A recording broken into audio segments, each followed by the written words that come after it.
네, 제가 잠시 기도하고 시작하도록 하겠습니다. 하나님 아버지 감사합니다. 부족한 종이 하나님의 말씀을 들고 단위에 섰습니다. 하나님께서 인간의 연약함은 감춰주시고 하나님의 마음만 나눌 수 있는 귀한 시간 될 수 있도록 함께하여 주시옵소서. 감사드리며 모든 말씀 예수님의 이름으로 기도드렸습니다. 아멘. 네, 주 안에서 사랑하는 석관중학교의 청년 여러분 이렇게 만나 뵙게 되어서 진심으로 반갑습니다. 저는 목사님께서 설명을 해주신 대로 유년부를 섬기고 있는 서영생 전도사라고 합니다. 제가 오늘 이 시간에 여러분 앞에 서게 된 이유는 지난 6월 25일부터 7월 5일까지 교회에서 배려를 해주신 덕분에 이스라엘을 다녀오게 되었기 때문입니다. 목사님들의 배려 덕분에 짧은 기간 동안 이스라엘에서 성지답사를 통해서 참 많은 것을 느끼고 묵상할 수 있었습니다. 그리고 그곳에서 제가 보고 느꼈던 많은 순간들 중에서 여러분과 함께 나누고 싶은 것을 잠시 나눌 수 있는 시간을 허락해 주셔서 지금 제가 여러분 앞에 서게 되었습니다. 제가 다녀온 10일이라는 시간 동안 제가 이스라엘에서 보고 느낀 것이 너무나 많았습니다. 목사님의 설명대로 사진은 3,000장이 아니라 한 5,000장이 넘게 찍었던 것 같습니다.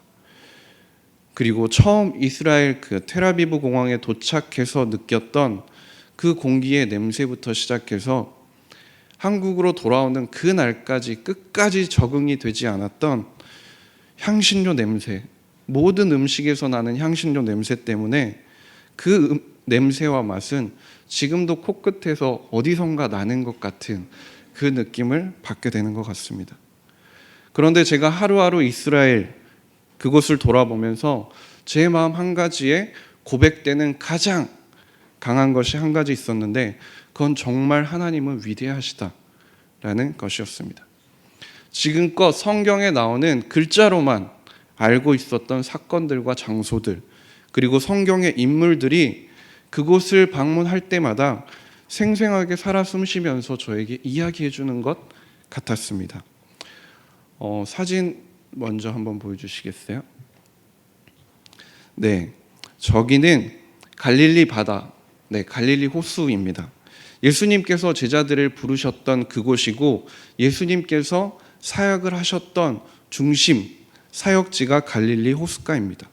그리고 그곳에서 제자들을 부르셨을 때를 생각해 보고 그리고 그 다음 사진에서 보여주시면 베드로 수익권 교회입니다. 저기는 예수님께서 베드로를 만나서 3번 내가 나를 사랑하느냐라고 부르시고 베드로의 대답에 베드로에게 내 양을 먹이라 라고 말씀하셨던 그곳에 세워져 있던 교회입니다. 그리고 그 교회 안쪽에 보면 예수님과 베드로가 대화를 나눴다고 하는 돌이 있습니다. 그리고 그곳에서 그리고 그 다음 사진 보여주시겠어요? 엘리야가 바알의 거짓 선지자들과 대결해서 이긴 그 갈멜산 그리고 그 다음 한번 보여주세요. 예수님께서 세례를 받으셨던 곳인 요단강가입니다. 그리고 옆에 있는 건 그 요단강가에서만 잡히는 베드로 물고기라는 물고기입니다. 어떻게 보이시나요? 맛있게 보이시나요? 한마디로 정말 아무 맛도 나지 않습니다. 간도 쳐지지 않고 그냥 향신료 냄새만 엄청 많이 나는 그냥 물고기입니다. 그렇게 다음은 좀 이따 보여주시면 좋겠습니다. 이스라엘이란 나라는 예수님 당시에도 주변의 강대국들이 탐을 내는 그런 곳이었습니다. 가나안 땅, 그곳은 대륙과 문명 사이에 위치해 있어서 아프리카나 아시아, 유럽으로 쉽게 나아갈 수 있는 곳이었습니다. 이스라엘의 실제 경계는 우리가 성경에서 사사기 20장 1절 말씀에서 보는 것처럼 단에서부터 브엘세바까지로 우리가 알 수 있습니다. 그리고 이스라엘의 실제 크기를 우리나라에서 비교를 해보자면 우리나라 강원도 정도 크기의 땅이라고 볼 수 있습니다. 그런데 그 강원도 크기의 작은 땅임에도 불구하고 그 안에는 50개가 넘는 독특한 지형을 가진 지역들이 군데군데 분포되어 있습니다. 그래서 지나갈 때마다 다양한 모습들로 이스라엘과 예루살렘 주변을 보여주는 것을 볼 수 있습니다. 그리고 이스라엘의 기후는 건기와 우기로 나뉘어져 있는데 이 기후가 서쪽은 바다, 동쪽은 광야이기 때문에 비구름이 서쪽에서만 몰려서 동쪽에서는 건조하고 더운 바람 때문에 비가 내리지 않습니다. 그래서 서쪽에는 대부분의 비가 내려서 유대 산지의 울창한 숲을 이루는데 동쪽에서는 광야 땅이라 비가 우기에만 살짝 내려서 유대 광야를 형성하고 드문드문 풀이 나 있어서 그 풀을 가지고 목축을 하는 것을 볼 수 있습니다. 제가 겪었던 이스라엘의 일반적인 광야, 정말 뜨거운 곳이었습니다. 기본적으로 제일 시원한 날이 40도가 넘는 날씨였고 선크림을 바르고 모자에 팔토시를 하고 목에도 햇빛 차단 마스크까지 쓰고 모자를 쓰고 선글라스를 쓰고 다님에도 불구하고 햇빛은 더운 게 아니라 아플 정도로 몸을 때렸습니다. 그리고 땀은 맺히는 게 아니라 땀이 나자마자 말라버릴 정도로 날씨가 더웠고 매일 물을 500ml짜리 생수 7, 8병을 마셔야지만 현기증이 나지 않고 견딜 수 있을 정도의 뜨거운 날씨였습니다. 그리고 시간이 어느 정도 지나서 이스라엘 지형들이 익숙해져가는 9일차였습니다. PPT 사진을 좀 보여주시면 좋겠는데요. 지금 보시는 사진, 9일차라고 나오는 저 사진이 예수님께서 탄생하신 곳, 그곳에 세워져 있는 예수님 탄생교회입니다. 저 안에 들어가면 예수님께서 탄생하셨던 곳이라고 펜스로 쳐져 있는 곳이 있는데 그렇다고 추정을 할 뿐이지 확실하다고는 볼 수 없는 곳입니다. 성지답사 9일차, 그날은 새벽 3시부터 일어나서 준비를 하고 새벽 4시부터 비아돌로로사라고 불리는 예수님께서 재판을 받으시고 그곳부터 시작해서 예수님께서 십자가에 달리시고 돌아가시고 묻히신 장소까지를 14군데 14처소라고 불리는 곳을 1처소부터 14처소까지 직접 걸어보고 각 장소에서 예수님의 마음과 마음을 묵상해보고 그리고 예수님이 못 박히시고 죽으셨던 그 골고다 언덕, 그곳에 있는 교회 앞에서 예수님을 생각하면서 기도했던 날이었습니다. 그날은 새벽 3시부터 일정이 시작되어서 서너 시간밖에 잠을 자지 못했고 그리고 비아돌로로사를 걷는 일정부터 시작해서 사진을 한번 보여주시겠어요? 예루살렘 성 정경입니다. 그 다음 사진 보여주시겠어요? 그 다음이요. 비아돌로로사 제1처소, 예수님께서 십자가형을 선고받으신 곳입니다. 그리고 그 다음이요. 이곳은 예수님이 로마 군병들에게 넘겨져서 채찍을 맞으신 곳입니다. 그리고 그 다음이요. 이곳은 예수님께서 십자가를 지고 골고다를 향해서 올라가시다가 처음으로 쓰러지신 곳, 그곳을 기념하는 곳입니다. 그리고 그 다음이요. 예수님이 십자가를 지고 가시다가 마리아 어머니를 처음 만난 곳입니다. 그 다음 보여주시겠어요? 여기서는 시몬이 대신 예수님 대신에 십자가를 지신 곳입니다. 그 다음이요. 지금은 예전에는 저곳이 돌로 돼 있는 그냥 길이었는데 지금은 저렇게 잘 닦여 있는 지금 새벽이라 저렇게 사람이 아무도 없는데 저곳을 다시 해가 뜨고 나서 오후에 방문했을 때는 저 옆으로 상가들이 정말 촘촘하게 사람들이 너무 많아서 잠깐 눈 돌리면 저희도 그때 잠깐 걸어가는데 2번 일행들이 흩어져서 사람들을 찾고 난리가 났던 그렇게 사람들이 많이 있는 곳입니다. 그 다음 보여주시겠어요? 그리고 저곳이 예수님 골고다 언덕에 세워져 있는 교회인데 그곳에 예수님께서 십자가에 못 박히신 곳입니다. 그리고 그 다음 보여주시겠어요? 그리고 예수님이 십자가에 못 박혀서 숨을 거두신 곳. 그리고 그 다음이요. 잘 보이시나요?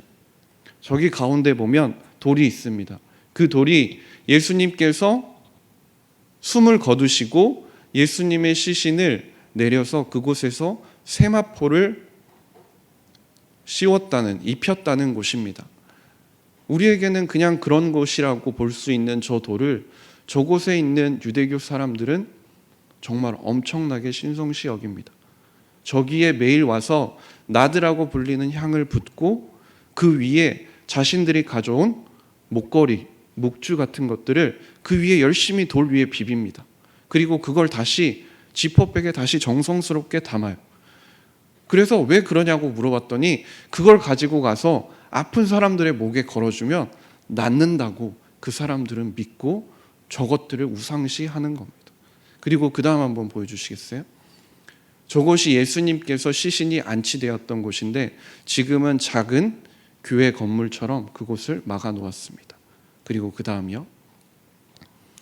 네, 비아 돌로로사를 걷고 나서 그 다음에 간 곳이 바로 통곡의 벽이었습니다. 통곡의 벽을 지나서 그 다음 보여주시겠어요? 예수님께서 낙이 타고 예루살렘으로 입성하셨다는 벳바게. 그리고 그 다음이요. 그리고 저 돌입니다. 돌인데 저게 지금 겟셋만의 동산에 있던 돌입니다.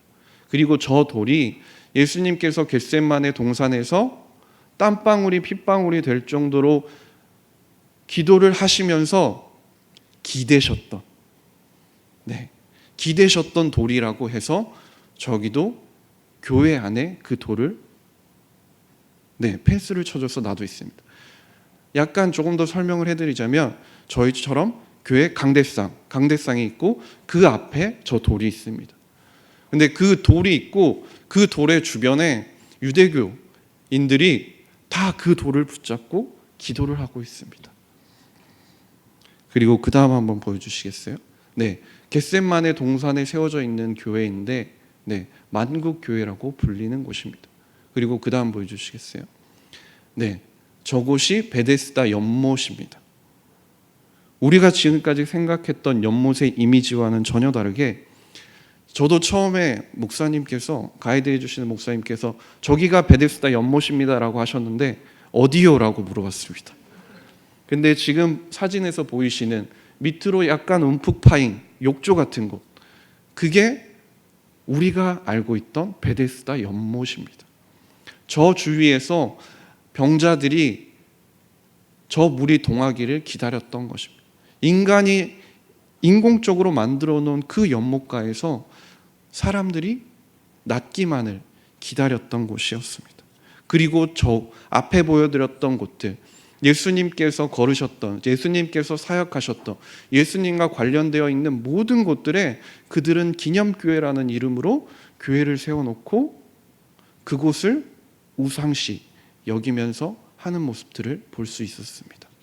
그 다음 한번 보여주세요. 그리고 그 모든 곳들을 보고 나서 원래 계획되었던 그날의 일정은 아까 베데스다 연못으로 끝이 나는 것이었습니다.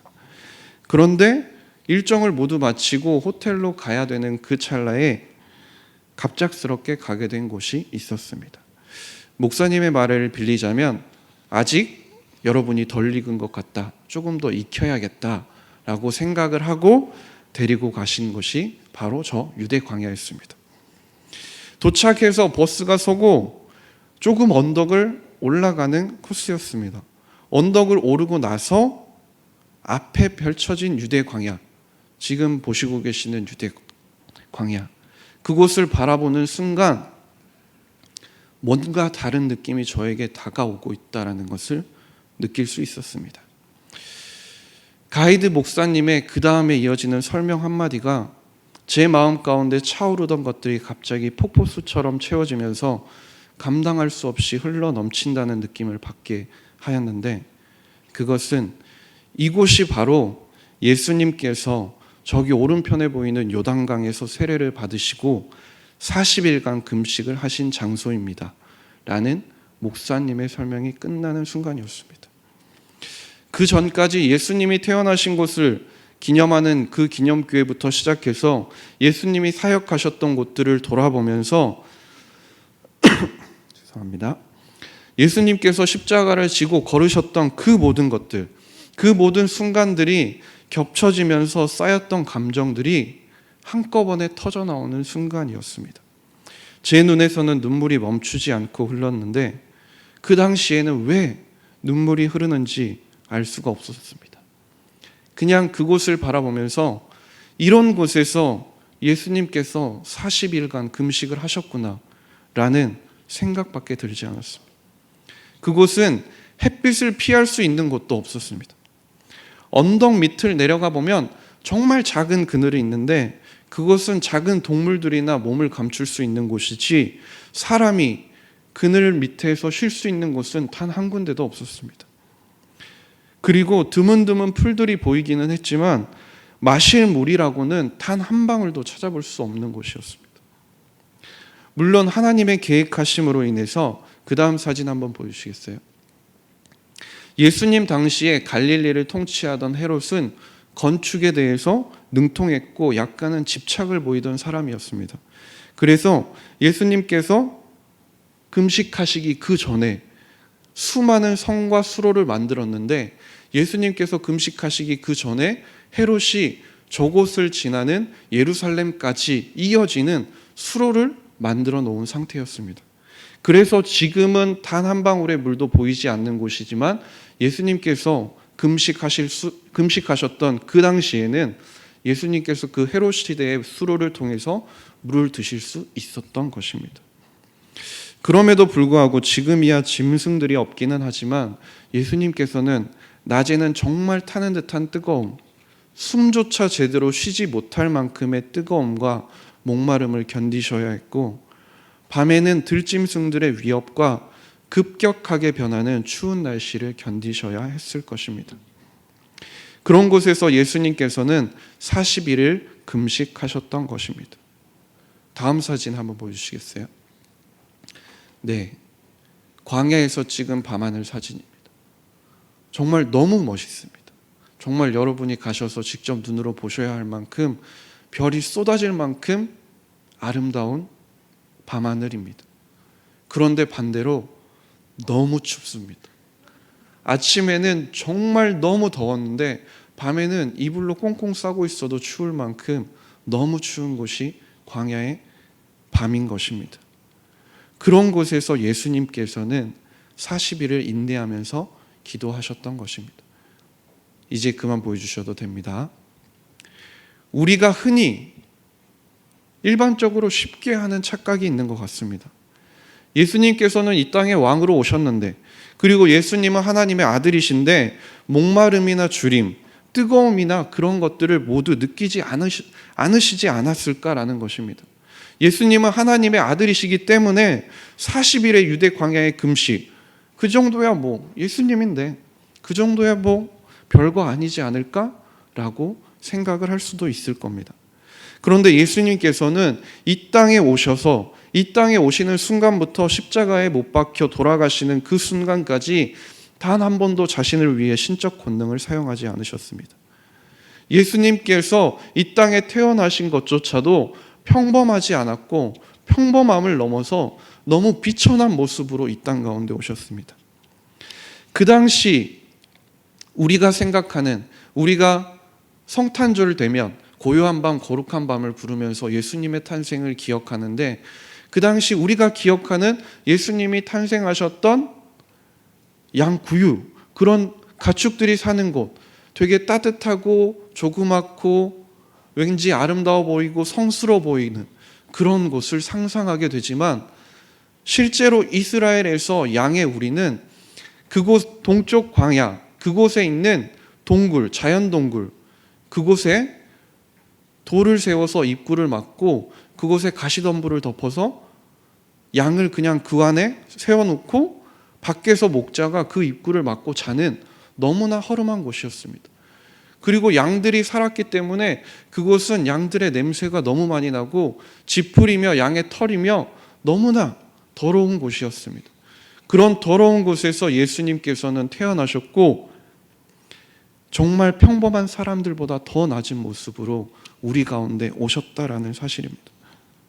그리고 예수님께서는 그 광야 가운데서 우리와 동일한 배고픔과 굶주림, 목마름을 경험해야 했던 것입니다. 광야의 삶은 이스라엘 백성들의 역사에 있어서도 결코 쉽지 않은 삶의 여정이었습니다. 이스라엘 백성들이 출애굽을 하고 나서 제일 먼저 모세에게 불평했던 것이 목마름이었습니다. 그들은 모세에게 자신들이 목말라서 죽을 것 같다고 불평을 했고, 하나님께서는 그런 이스라엘 백성들에게 반석에서 샘이 나는 하나님의 영광을 보여주셨습니다. 그럼에도 불구하고 그들이 또 불평했던 것은 배고픔이었습니다. 그들은 자신들이 먹을 양식이 부족하다고 모세에게 원망하면서 심지어 애굽에서 자신들을 출애굽시킨 것을 원망하며 모세에게 따졌던 것입니다. 또한 그들은 광야 생활 가운데서 하나님을 외면하고 바알신을 섬김으로 십계명의 제1계명을 깨뜨렸습니다. 아론으로 하여금 금송아지 우상을 만들게 함으로써 제2계명을 깨뜨렸고, 레위기 24장 10절 이하 말씀에서 보면 이스라엘 여인이 이집트 남자와 사이에서 낳은 사람이 하나님의 이름을 모독함으로써 제3계명을 범했습니다.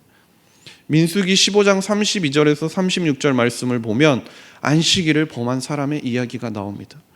이스라엘 백성들의 광야의 삶은 하나님에 관한 계명을 모조리 범하고 하나님을 제대로 따르지 않았던 삶입니다. 하나님을 외면하면서 살았던 삶입니다. 그러나 이스라엘 사람들은 광야에서 하나님을 더욱더 올바르게 인식할 수 있었습니다. 이스라엘 사람들은 광야를 바라보면서 하나님의 신비로운 임재를 체험하게 되고, 물을 찾기 힘든 곳에서 하나님은 물을 주셨고, 배고픈 이스라엘 백성들을 위해서 메추라기와 만나를 공급하셨습니다. 그리고 그렇게 뜨겁고 그렇게 추운 그 광야의 삶 가운데서 하나님께서는 불기둥과 구름기둥을 사용하셔서 이스라엘 백성들을 인도하시면서 너희들의 삶을 인도하는 것이 하나님이심을 깨닫게 해주셨던 것입니다. 그것을 통해서 이스라엘 백성들은 광야의 삶 전체를 인도하시는 하나님의 손길을 느낄 수 있었고, 하나님만을 바라보도록, 그리고 믿음으로 순종하는 삶을 훈련받았던 시간을 겪게 됐던 것입니다. 주 안에서 사랑하는 석관중학교의 청년 여러분, 여러분들 혹시 예수님을 처음 알게 된 때의 감동을 기억하십니까? 하나님을 인격적으로 처음 만나게 됐을 때 그 감동을 혹시 기억하시나요? 저희 교회 아니면 혹은 다른 교회를 처음 나갔을 때 그 설레임을 기억하고 계시나요? 하나님께서 나를 구원해 주셨다는 확신이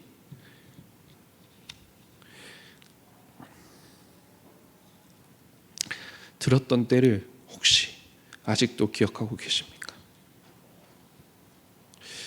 우리는 흔히 그 순간이 지나면 우리의 삶이 180도로 바뀔 거라고 착각을 합니다. 하나님께서 약속하신 젖과 꿀이 흐르는 가나안 땅으로 들어가게 돼서 우리가 편안하게 살게 될 거고, 우리의 삶에 어려움이나 아픔들이 없을 거라고 생각을 하게 됩니다. 그런데 우리가 그렇게 하나님을 만나게 되고 죄악된 삶에서 우리가 출애굽을 하고 가장 먼저 겪게 되는 것이 우리가 지금 살아가고 있는 광야의 삶이라는 것입니다. 지금 우리 청년들의 삶이 얼마나 어려운가요? 학비 문제, 아르바이트, 사람들과의 관계, 졸업을 하고 났는데도 불구하고 남은 학자금 대출, 취업은 마음대로 되지도 않고, 취업을 해도 하루하루 날 힘들게 하는 일들이 너무 많고 사람들이 너무나 많은 것 같습니다. 교회에 나와서 예배를 드리고 돌아가도 여전히 내 삶은 변하지 않는 것 같고, 여전히 내 삶은 광야같이 나를 힘들게 하는 그런 것들밖에 없어서 현실 가운데서 좌절하고 낙심하고 넘어지는 것이 지금 청년들의 현실이라는 것입니다. 그런데 그것이 당연하다라는 사실입니다.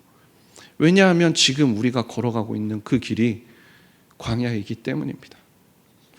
이스라엘 백성들이 가나안 땅을 들어가기 전까지 걸었던 그 광야, 모세에게도 이스라엘 백성에게도 꼭 필요했던 광야의 삶처럼 우리의 삶에도 반드시 필요한 그 광야의 삶을 우리가 걸어가고 있기 때문이라는 것입니다. 광야의 길, 우리의 삶의 자리 가운데서 겪는 고독, 우울, 슬픔, 배신감, 절망감, 피곤함, 좌절감, 무력감 등 내가 겪는 모든 아픔들, 나 혼자서는 아무것도 할 수 없이 자존감은 바닥을 치고 다른 사람들과 비교해 진절머리가 나고 어느 누구도 나를 이해해 주지 못한다고 생각이 드는, 그래서 더욱더 외롭게 느껴지는 그 시간, 내가 겪는 그 감정을 어느 누구도 이해하지 못할 것 같습니다. 옆에서 아무리 친한 사람이 그래 나도 그 상황 겪어봤어, 나도 잘 알아, 힘내라고 이야기를 해도 솔직하게 얘기하면 그 사람은 나의 아픔을 이해하지 못합니다. 그 사람은 나와 같은 상황이 아니고 나와 같은 감정의 상태가 아니기 때문에 세상에서 아무리 공감을 잘한다고 소문난 공감 전문가도 나를 100% 이해하지 못한다는 것입니다. 그러나 그런 나의 아픔을, 나의 마음을 가장 잘 알고 계시는 분이 계시다라는 사실입니다. 내가 아플 때 나보다 더 아파하시고, 내가 슬플 때 나보다 더 슬퍼하시고, 내가 힘들어할 때 나보다 더 힘들어하시는 분이 계시다라는 사실입니다. 교회에 나와서 예배의 자리 가운데서 주여! 라고 외치면서 기도할 때만 그래 내가 힘든 거 한번 지금 얘기해봐 라고 하시는 분이 아니라, 주변에 내가 기도하지 못하는 상황 가운데서도, 주변에 아무것도 보이지 않는 광야의 삶 가운데서도 여전히 함께하여 주시는 분이 계시다라는 겁니다. 여러분, 그분이 누구십니까? 그분이 누구십니까? 여러분이 너무나 잘 알고 계시는 예수 그리스도이신 겁니다. 우리를 위해 가장 비천하게 이 땅 가운데 오시고 인간이 겪을 수 있는 온갖 수모를 다 겪으시고 가장 비천한 죽음을 나 대신에 죽어주신 그분, 예수님은 광야의 길을 홀로 걸으셨습니다. 그리고 홀로 광야에서 줄이신 상태에서 마귀의 시험을 이기셨습니다. 우리를 대신해서 인간의 몸으로 마귀의 시험을 이겨주셨습니다. 그리고 그분이 내가 걸어가는 그 광야의 길 가운데서 함께하여 주고 계신다라는 겁니다. 그냥 하늘 위에서 그래 너 힘들지 힘내 라고 하시는 분이 아니라 나와 같은 상황 가운데서 내려오셔서 나와 같은 아픔을 동일하게 겪으시고 나와 같은 굶주림을 겪으시면서 나와 같은 슬픔을 공감해 주시며 나에게 힘내라고 바라보시는 그분이 지금 여러분들 옆에 계시다라는 겁니다. 영국의 예술 비평가이자 사회 비평가인 존 러스킨이라는 사람이 있습니다. 그 사람이 이런 말을 남겼는데, 인생은 흘러가는 것이 아니라 채워지는 것이다. 우리는 하루하루를 그냥 보내는 것이 아니라 내가 가진 무엇으로 채워가는 것이다. 세상 사람들이 이 말을 들으면 세상 사람들은 그 안에 무엇을 채워갈까요? 세상 사람들은 추억, 돈, 명예, 옷, 친구들, 수많은 자신들만의 대답이 있을 겁니다. 그렇다면 우리는 무엇으로 우리의 인생을 채워가야 할까요? 우리가 지금 걸어가고 있는 광야의 삶에서, 그리고 예수 그리스도의 하나님의 인도하심으로 우리가 들어가서 하나님과 함께 동행하면서 살게 될 가나안의 삶 가운데서 우리는 무엇을 채워가야 하는 것일까요? 그것은 바로 예수님을 향한, 하나님을 향한 믿음입니다. 아무런 남는 것 없이 지나가 버리는 것 같고 상처만 남는 것 같은 광야 같은 우리의 삶 가운데서도 우리가 매일매일 채워가야 하는 것은 그 하나님을 향한 믿음이라는 것입니다. 오늘도 나와 함께 하여 주시는 하나님, 나를 힘들게 하는 직장 상사 때문에 나보다 더 속상해 하실 하나님, 그럼에도 그 상사를 인간적인 마음으로 미워하기보다 하나님의 마음으로 사랑하고 기도하길 원하시는 그 하나님, 나를 힘들게 하는 친구 때문에 힘들어하고 나아지지 않는 관계 때문에, 되지 않는 취업 때문에, 돌파구가 보이지 않는 것 같은 나의 삶 때문에 힘들어하는 나의 마음보다 더 아파하시고 안타까워하시는 그 하나님, 나는 아무것도 할 수 없습니다 라고 포기하고 있을 때 모든 것을 할 수 있는 하나님께 우리가 기도하길 원하시는 그 하나님, 광야 같은 시간이 지나고 나서 뒤를 바라보았을 때 그 가운데 역사하셨고 나의 손을 끝까지 잡고 인도하여 주셨던 하나님의 손길을 깨닫고 감사할 수밖에 없게 만드는 그 하나님, 그 하나님께서 오늘도 여전히 우리와 여러분과 함께하여 주고 계시다라는 그 믿음으로, 그 하나님에 대한 감사로, 그 하나님에 대한 사랑으로 나의 삶을 채워나갈 수 있는 석관중학교의 모든 청년 여러분들이 될 수 있기를 주님의 이름으로 간절히 소망합니다.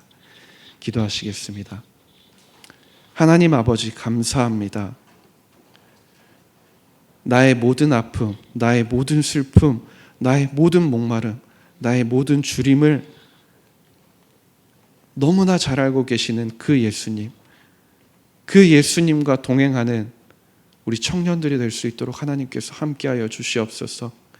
그리하여서 위로받는 것뿐만이 아니라 그 가운데서 하나님께서 나의 삶을 역사하여 주시고 반드시 그 길 끝에 하나님께서 계획하시고 준비하신, 하나님께서 우리에게 주실 가장 아름다운 하나님의 역사하심이 기다리고 있음을 기대하며 소망하며 나아가는 귀한 석관중앙교회 청년들이 될 수 있도록 하나님께서 함께하여 주시옵소서. 감사드리며 모든 말씀 예수님의 이름으로 기도드렸습니다.